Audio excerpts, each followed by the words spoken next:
All right, so there's been a request to run through the garlic chain of production. And before I run off to the farmer's market this evening, I thought I would do that for you. So if we think about garlic chain of production, every crop has a chain of production. So from seed to, it's a funny little garlic there, seed to complete plant, there are many links along the way, and each one of these can be asked questions about.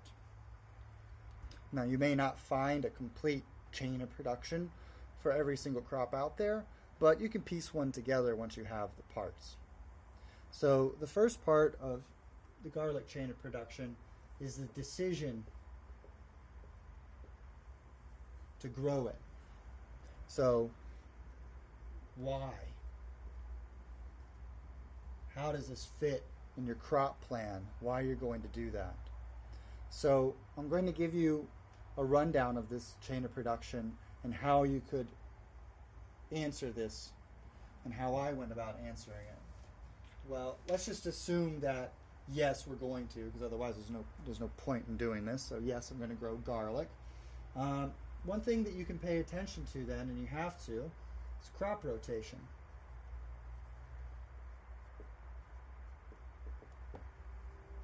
Although there are some schools of thought that say rotating crops isn't important, I don't subscribe to that point of view. I think it's very important to have a rotation of crops, a rotation of cover crops, also growing during the summer when you have the highest amount of photosynthesis. So where does garlic fit in your crop rotation? Now, if you have a good plan, you have an idea of where that goes. I had an idea that I would have garlic and cover crops, abbreviated as CC. Garlic comes out in July, cover crops, and then CC for one full year. Then this grows all the way until September. It's terminated, and then garlic in October. And then that would take you back here. And this would take you here. So it's a weird way of drawing a circle on a board, trying to leave some space. So that about 50% of the land that I have available in my old market gardens would have been to garlic, and the other half into cover crops. You actually end up having more time devoted towards diverse cover crops in that rotation if you get the garlic in during July. So this would be July when it comes out. So you would have actually 2 summers, almost 2 full summers worth of cover cropping before garlic comes back to the same location, which, if the cover crop is diverse enough, I think should do quite a lot to alleviate any issues in terms of disease buildup and pest pressure. Also, let's not forget that with the garlic you can have companions. You can grow companions. So you can grow a polyculture garlic cash crop followed by a pure cover crop that grows for more time than the garlic was in the ground in this kind of system. So I was setting up a system like this, but as everyone knows, if you want cover crops to actually help, then you have to manage them. So it's not just a straight line of cover crop determination in September. There is some kind of management in June. I'm going to try not to get my left hand all over this. July, and maybe even August. So maybe 3 interventions in order to get this cover crop weak enough that you can actually kill it by September, because I'm not using any kind of pesticides or herbicides. I'm not going to do any tillage. So that would be primarily mowing in my context, although I could see using a silage tarp or black plastic occultation perhaps in the month of September in order to try to really get that killed. And when you do those things, you're also weeding, and you're watering, and you're monitoring the growth of that cover crop to see if there's some nutrient issues expressing themselves. So it's a complicated, holistic system when you have crop rotation. This was intervened in because it was in June of 2021 when I was told just before I was going to do my first intervention on my cover crop that I should consider moving out. And I needed a year to move out, which is why I'm still here. So there was no point in actually doing any of this if I was going to go away. So I was looking for another place to plant. Now, then you're going to have a location. So you have a rotation, and then you have specific locations, different gardens and plots on your farm. So where are you going to put that? My problem is that by the time I got back around to where I knew I had to plant at Little Clog, I didn't have any places that were not, basically completely covered in perennial cover crops that had been growing unmanaged for a whole 11 months or something like this. So I didn't have very many good options. It also meant that I hadn't been weeding. And the only garden I had available that didn't have perennial weed pressure necessarily had a light issue. So behind the greenhouse, it's only half day. That's not enough sunlight for garlic. Garlic is a full day crop, but I put it into a half day location anyway. And to top that off, I also had large unmanaged trees and their roots that were unmanaged, again because of this decision in June that I should no longer be here. So I stopped doing all of the inputs that would cut off those roots and everything else. So not only does it not have enough energy input because of the half-day sun, but there are also large trees, which is why the light situation, right? So you have this dynamic here where, okay, there aren't many weeds, but you also don't have the correct location. Then we have bed prep. The management of your cover crop in this system that I was trying to develop would have been largely down to also preparing the bed space. So I would have been weeding these cover crops until they close canopy. Then after mowing and creating seed-free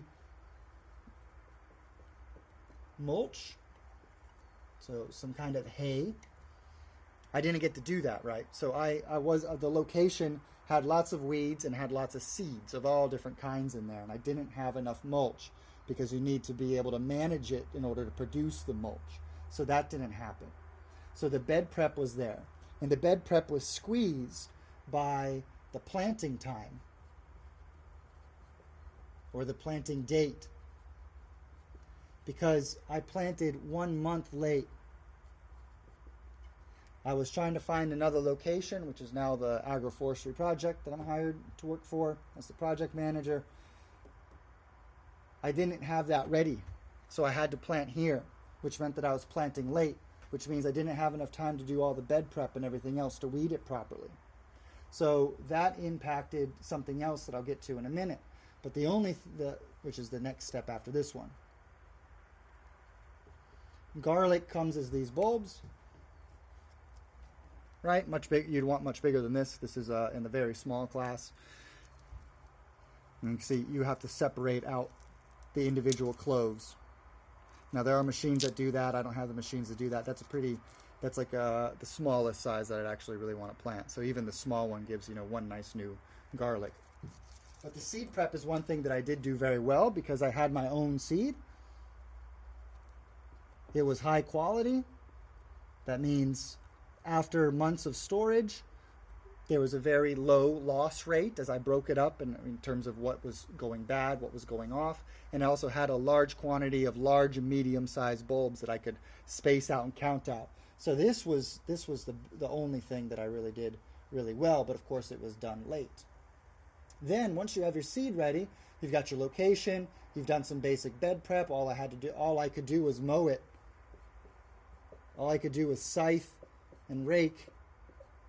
I'm not really spending much time with my handwriting here, folks.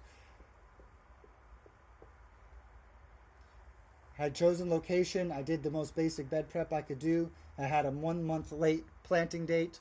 Well, I'll get back to that in a second. Then we have the actual planting.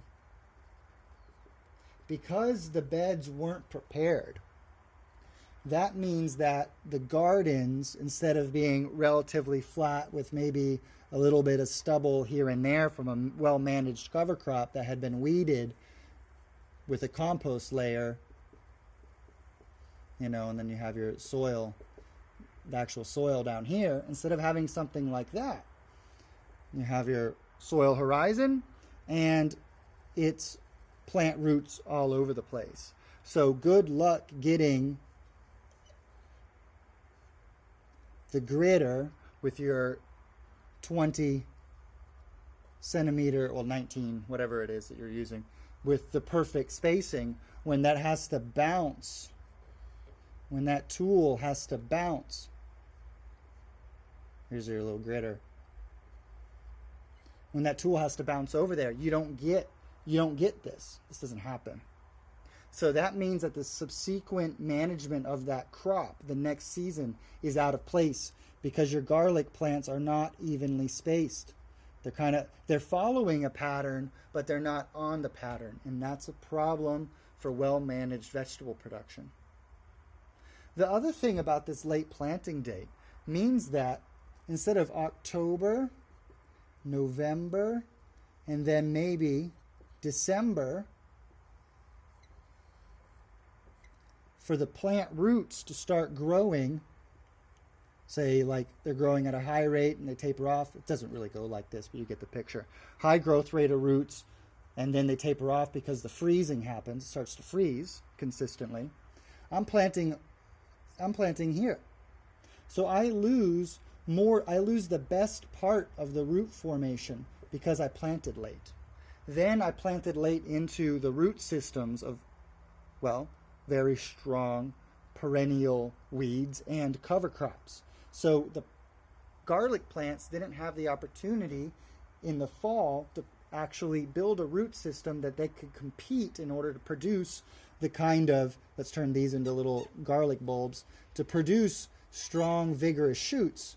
Instead, you've got the clove in here, and it's mulched with some hay, and it looks good because it got mowed and there's no growing season. Instead, you get these little shoots, but this is all coming back up. And your plants aren't regular. So it's a big problem. All of this, 1, 2, 3, 4, 5, 6 steps. Now my phone might start beeping soon, so I got a timer to let me know when I got to run off. These 6 things I could foresee because these all happen in the same year. This is all in 2021, and this all happens in the fall. Okay? That all happens sort of in the fall, right? I mean, this all happens in one discrete kind of time, so to speak. You can foresee all of these issues that contribute. And once your chain gets derailed early on and it starts going this way instead of straight to high production, things are just going south, okay? After this, in the next year, of course, you have winter. Let's put another little line here. Competition. I adjust that just a little bit. I'll add a few more here in a minute. But the winter, of course, we don't know how long the winter is going to be. That's fine, but that's why you plant in the middle of October, not November.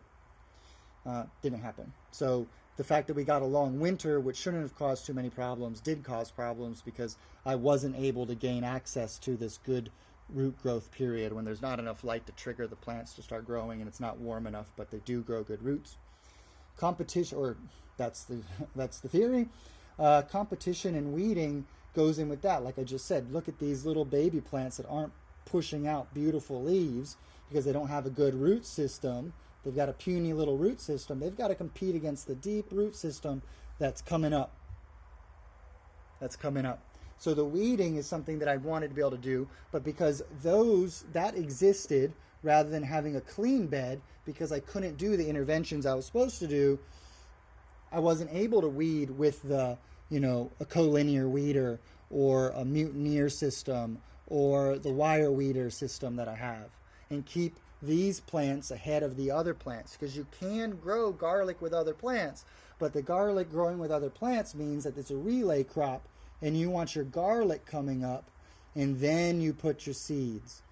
Okay, so these are always ahead, and that these don't begin to grow up and shade out and over position over your garlic. That's not what you want. All right, so that was a problem. And because they're not on center, I couldn't use the weeding tool that I have. It's like a little handheld trimmer device that goes back and forth like this, and you put the weeds in like that, and bzz, bzz, like a hair trimmer. It wouldn't work because you had to pay attention to where the garlic was, because you cut the garlic, because the garlic isn't perfectly spaced. So even my alternative was doomed to some failure. Then we've got nutrient management. If you want cover crops to build soil, they need to be managed. If you allow them to go to seed, which is what I ended up having to do, it means that they're not putting as much root exudates down into the soil. They're saving it themselves for reproduction. That's why you need to manage and mow and keep the growth cycle going rather than letting them go to senescence. Also, when you do that, you get to watch their regrowth, right? You get to watch the regrowth and see if there's some obvious nutrient deficiency, which there really shouldn't be, but those are some things you can pay attention to. Nutrient management becomes an issue because the previous crop in the rotation was not giving more than it was taking. It was not serving the function of a cover crop. It was serving the function as an abandoned garden. Then we have irrigation.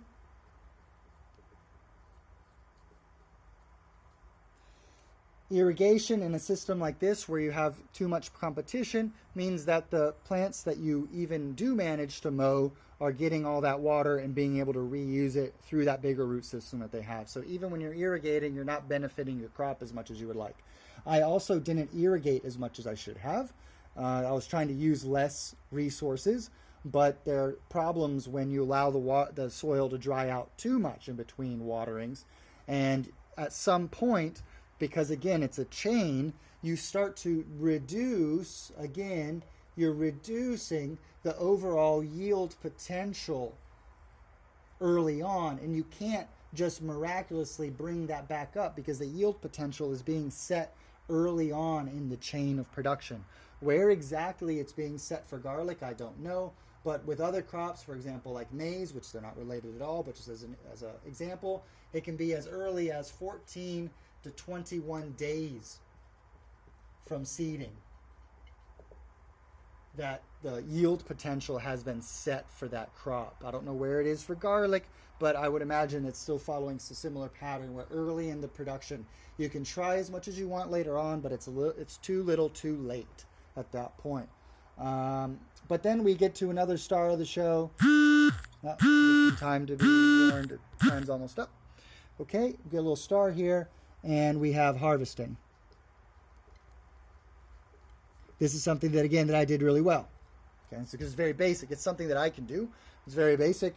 Making sure that I classify the different garlics by size in the field, that I'm weighing everything as they come in, and then that I am, having a place where they can dry and hang so you can see how nice the stems are getting, at least in theory. I don't have electricity in here, so I don't have powered ventilation or anything, so the air doesn't move as much as I would like, but it's worked in the past and I haven't had problems until this season. So this went really well. This went well. It went quickly. Nothing was left out in the sun to get sunburned. Everything was put away.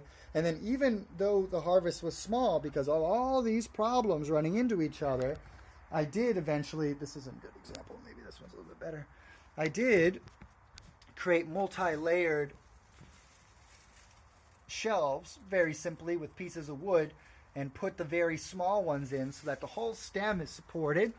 The whole stem is supported and air can flow around and through because these are too small to hang up or really do anything with. So it's not, notice that there aren't any laying on the ground. See that down there? They're not on the ground. They're being raised up even just a little bit, which helps get that airflow moving. So the harvesting and storage was acceptable even if it wasn't, the best thing ever. All right? So that's it in 20 minutes, the garlic chain of production from the decision through crop rotation, crop location, bed prep, planting date, seed preparation, your actual planting work, the field work of getting it in the ground that happens in 2021. Then you have everything that contributes over winter. You've got competition from weeds and other plants. You've got nutrient management. You have irrigation and harvesting and storage. So as you can see, there's a lot of things that go into having a really good crop of garlic. But if this starts to get messed up, and the bigger the mistakes here, the worse the result is going to be in the end. So again, let me go here and go like, why did I choose to plant? Well, when you run a business in Finland, you have to, and it's your full-time business, and beyond a certain amount of revenue, you have obligations, a certain amount of things that you have to have, like entrepreneur's insurance and this kind of thing. So I had 24 beds, and I expected that those 24 beds would produce at a minimum 7.5 kilos of really dry garlic. So that's basically saying, you know, down from about 15 wet. 7.5 times 17.5, so that's euros per kilo without tax, times 24. I'm going to have to get another phone for its calculator here. Yes, I have two phones. It feels strange to have two phones. 7.5 dry kilos times 17.5 euros per kilo times 24 beds is 3,150 euros in gross revenue. Okay? That's enough money to pay for the time invested in all of this, and it should be part of a system producing other crops, right? I mean, ideally. But there's enough revenue there to make it worthwhile, because I had roughly 40 kilos of planting garlic stock, and if I had planted that times 17.5 euros, again, let me grab a calculator here.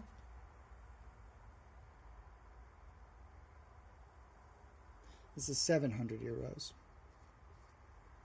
All right. And last year was a really good year for me. I grew really nice garlic last year. Not all the rows, but quite a few were quite good. And I fully expected, because the planting weights, I had better garlic seed this year. I had a lot better planting weights. And the soil had been, you know, improving, but not improving as well as it would have under better management. I expected to have some, you know, pretty decent yields. If I had sold that seed garlic, if I had made a decision to not grow garlic here again based on an analysis of this, then I'm looking at 700 euros worth of revenue from that. So if you know, this is about 4 times, right? 700, well, it's a little bit more than 4, but 7 times 4 is 2,800. Right, so it's greater than 4 times. So this 40 kilos of seed garlic turns into this at gross revenue, and that's with a middle of the road yield. That's not even my best or target yield, but that's my target yield for my budget, so that I keep you know, if I hit this as a conservative estimate, then I'm pretty good. All right. So if I'm looking at 3,000 euros even, you know, that's quite a lot more than 700. So it's this investment in the future, but all those investments didn't happen. Okay, so that's breaking down the garlic for you before I run off to this farmer's market tonight. You know, I don't think I'm going to be teaching any more courses, but this is what I would generally do in a market gardening kind of course, is walk you through that. So that decision turned out to be a bad decision, and I could have known that if I had really thought all of this through, but I was potentially overconfident and thought that I would have more mental wherewithal to actually do the work that needed to be done this year. But, you know, this is all pretty easy. You can put it on a board. What you can't put on a board, and I'll actually change the color for the very end of this, is you can't put on the board you can't put mental health. You can't put mental health on the board, really. That's a much harder thing to do. And so this deteriorated considerably from that time point in June throughout this whole thing, and it made a train wreck. So I think this still would have been possible. I don't know if it would have been too little too late if I had intervened right here at the end of winter, but I wasn't in the right space to do that. So there are a lot of things that contributed to the failure this year, mental health being one of those. And I hope that that's useful for at least the one person who requested it. Thanks for watching, and I will probably not see you guys later because I don't really see people. Take care and have a nice evening.